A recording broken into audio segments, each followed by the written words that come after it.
ఈ రోజుల్లో చాలామంది అమ్మాయిలు ఉద్యోగం చేయాలి, జీవితంలో స్థిరపడాలి అనే కారణంతో ఆలస్యంగా పెళ్లి చేసుకుంటున్నారు. దాంతో పిల్లలను కనడం కూడా ఆలస్యం అవుతుంది. అయితే కొంత వయసు తర్వాత అండోత్పత్తి నాణ్యత తగ్గిపోతుంది. ఆ తర్వాత పిల్లలు కనడం కష్టం. దీంతో కొందరు ఎగ్ ఫ్రీజింగ్ చేసుకుని తమకు నచ్చినప్పుడు చాలా మంది పిల్లల్ని కంటున్నారు. ఈ మధ్య చాలా మంది సెలబ్రిటీస్ కూడా ఇదే పద్ధతిని అనుసరిస్తున్నారు. అసలు ఎగ్ ఫ్రీజింగ్ అంటే ఏంటి? ఈ వీడియోలో తెలుసుకుందాం. తల్లి కడుపులో ఉండగానే ఆడపిల్లలకు అండాలు ఉత్పత్తి అవుతాయి.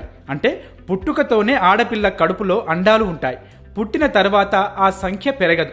ఆడపిల్ల జన్మించినప్పుడు సుమారు 20 లక్షల అండాలు ఉంటే రసజ్వల సమయానికి ఆ సంఖ్య సుమారు 60,000కు పడిపోతుంది. చాలా అండాలు వాటికవే చనిపోతాయి.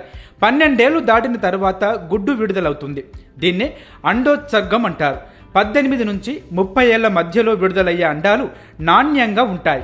అటువంటి సమయంలో పిల్లలని కనొచ్చు.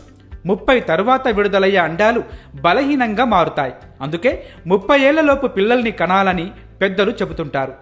ఇక ఎగ్ ఫ్రీజింగ్ పద్ధతిలో భాగంగా 35 ఏళ్లలోపు ఉన్నవారి అండాలను బయటకు తీసి విట్రిఫికేషన్ అనే అధునాతన ఫ్రీజింగ్ టెక్నిక్ని ఉపయోగించి -196 సెల్సియస్ ఉష్ణోగ్రత వద్ద ద్రవ నైట్రోజన్లో భద్రపరుస్తారు. ఇలా నిల్వ చేసే ప్రక్రియను క్రయో ప్రిజర్వేషన్ అంటారు.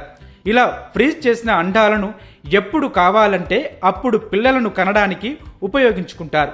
మానసిక స్థితి ప్రత్యుత్పత్తి సామర్థ్యం మీద ప్రభావం చూపుతుంది. కనుక ప్రిజర్వేషన్ ప్రక్రియకు ముందుగా మానసికంగా సంసిద్ధం కావడం చాలా ముఖ్యం.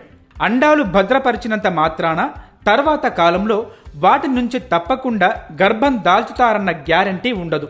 ఫ్రీజ్ చేసిన అండాలను తిరిగి ద్రవీభవన ప్రక్రియ చేసే సమయంలో తీసుకునే జాగ్రత్తలు వంటివన్నీ కూడా ఫలదీకరణ మీద ప్రభావం చూపుతాయి. ఫలదీకరణ జరిగిన తర్వాత ఇంప్లాంటేషన్ సమయంలో గర్భాశయ ఆరోగ్యం కూడా ముఖ్యమే. ఇవన్నీ సక్సెస్ అయినప్పుడే ఎగ్ ఫ్రీజింగ్ టెక్నాలజీ ద్వారా పిల్లలని కనొచ్చు.